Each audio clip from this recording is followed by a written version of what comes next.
Hey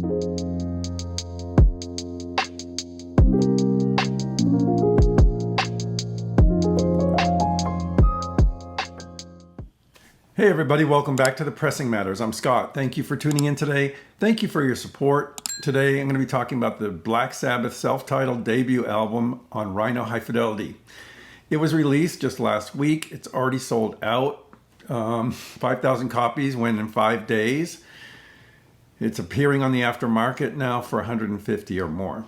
This is an unfortunate situation, and it reminds me of the FOMO during the pandemic with, the Craft One steps and everything. Things were just selling out so quickly, and true fans didn't have a chance. They had 5 days, but if you weren't in on the loop, you didn't know. So I would suggest, if you want to get in on the loop with Rhino High Fidelity, subscribe to their newsletter. That's where you'll get the news first.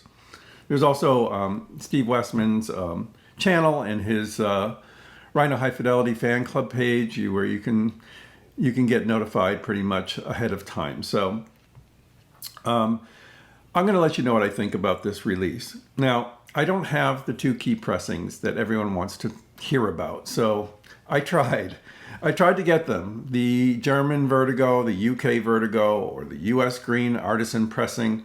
I will not call it a greenie. The Green Olive Artisan pressing. I don't have them. I did have the Artisan pressing long ago. All of my original Black Sabbath albums are gone. I sold them off when I was a broke college student, and I thought I had moved on from hard rock. Big mistake. But I do have another pressing to have some kind of reference. It's not one that people usually consider when they're talking about vinyl editions of Black Sabbath albums, but I really like it. It is the 2001 Castle pressing. It's digital. It's taken from digital masters that were made for the 1996 CD release by Ray Staff. I don't know if further tailoring was done for the vinyl edition, but whatever it is a reference for me. That's the only copy I've had for years. So it looks like this. It is from the UK tapes. It has a sticker down on the bottom with a sanctuary, Castle Sanctuary. Yeah, it looks pretty much the same. The jacket's pretty lightweight. The major difference here is one of the tracks is switched out. This is got Evil Woman, and the US master tape has Wicked World. I prefer Wicked World in the track listing. I think it goes better with the rest of the album. These 2 pressings couldn't be more different. The thing I like about the Castle pressing is it presents this music how I think it should be. Dark, mysterious, atmospheric, with powerful low bass, and just a sense of mystery and power. That's what I want to hear when I listen to Black Sabbath. You notice it right away with the rainstorm that opens the album. This is such a stroke of genius to open an album with this sound effect, because it really evokes the cover here. This kind of ghostly figure appearing in a rainy field.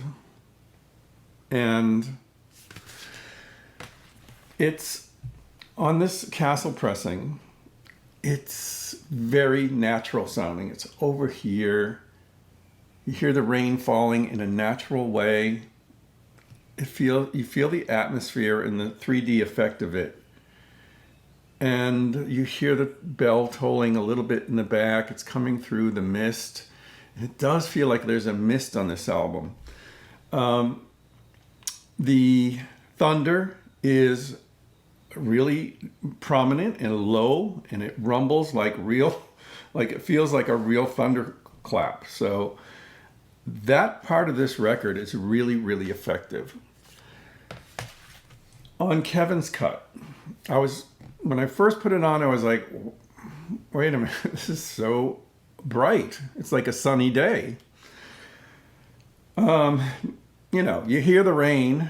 But instead of being atmospheric over here, it's on top of you. It feels like it's raining right on you.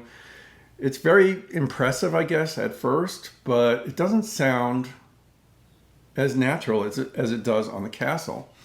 It sounds like it's amped up a little bit, like hi-fi.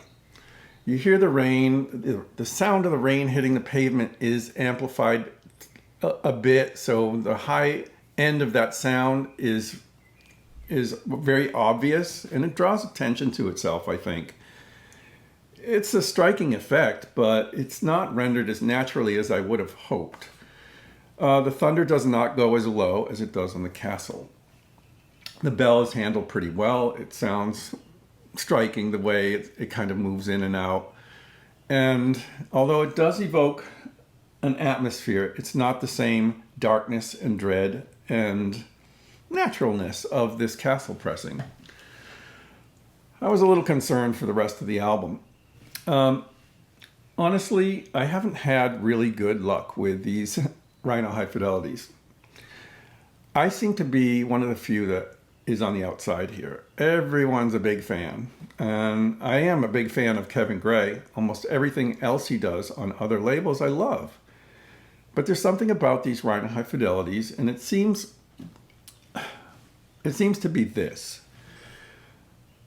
a very clear microscope type of look at the master tape that is so extended sometimes it doesn't sound as musical to me as I would like. I found it in the last three. Captain and Me, I preferred another pressing. Actually, another pressing by Kevin Gray, an earlier effort. And I was like, why are these coming out kind of tipped up and so drawing so much attention to the top end and sometimes sacrificing a bit of the bottom? It was puzzling to me. Candio, I did an extensive shootout. If you haven't seen it, please watch it. 2 systems, 4 pressings, 3 sets of ears on that one. And we all preferred a different pressing in that case. Yet people were raving over Candio. American Beauty, I did the same thing. And I actually made a video called Detail versus Musicality on this one. This one has a lot of the great features of these Rhino High Fidelities. Super clarity, extended top end, which is maybe a plus, maybe a minus. Depends how it's handled. Power and excitement in the mid-range, but sometimes missing the weight that I think is appropriate. And particularly on this record, I really feel like on this record, it needs to have gravity. It needs to have awe-inspiring bass power. Nothing muddy, nothing overblown, but just reaching a little deeper. And of course, that could be the case. It is the case on this. However, on this castle pressing, you don't get the pulled apart clarity of the Rhino. So it is, I guess, a trade-off. Let's go into the musical part. So on the track, Black Sabbath, Ozzy comes in. He's super clear. He's like right there. You can see, it's like you're looking at him. Is that the right thing? You know, I like it where he's a little more in with the rest of the band. It's so pulled apart and separated that it just, to me, it just doesn't seem right. You can hear him very clearly. It's great in that respect. Here he's a little bit more behind a veil, and it seems like this is more appropriate for the music. Maybe it's because that's all I've ever heard, but you know, Kevin is apparently going for the sound of the master tape, for the sound of the original pressings, which I didn't have, as I told you.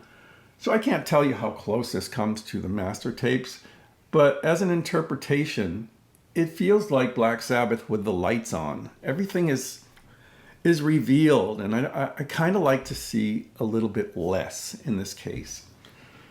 When the music comes in, guitars, bass, drums, right in the first riff of Black Sabbath, the song, I felt like I wanted to reach for a tone control, which I don't have anymore. A tone control to warm it up, to boost the bass a little bit. It just sounded a little bit too much up here, not enough here.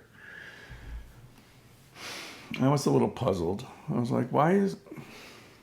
I tried adjusting things. I went from triode to ultralinear. I tried different loading settings. I tried lowering the VTA a bit. All these little tricks you can do to kind of bring out certain aspects of the sound.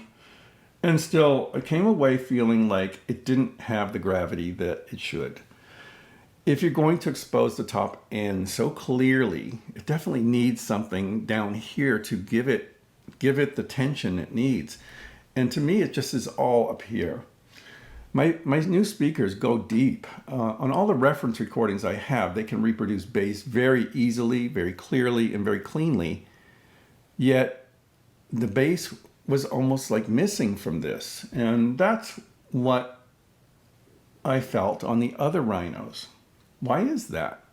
I don't know. So the rest of the record is, the music's so good. The music's so good, I'm willing to give this a pass, but it definitely doesn't have the mystery, the darkness, and the dark power that would make this record really shine. Is it a good edition of this? Yes, it is. It is a good edition of it for people that prefer a microscopic look at things, looking into the master tape, all the audiophile things, the separation, the depth, all that stuff, which is important, but it's not the last word in how the record comes across. Sometimes these things are achieved at a cost. And with older tapes like this and music like this, sometimes things are better left in the dark. And I feel like with this record, that's the case. I would rather have a little more mystery, a little more veiling, a little more deep bass, a little less on top. I seem to be in the minority, but maybe these records are just not aimed at me. But that is my thought on this. The pressing was immaculate.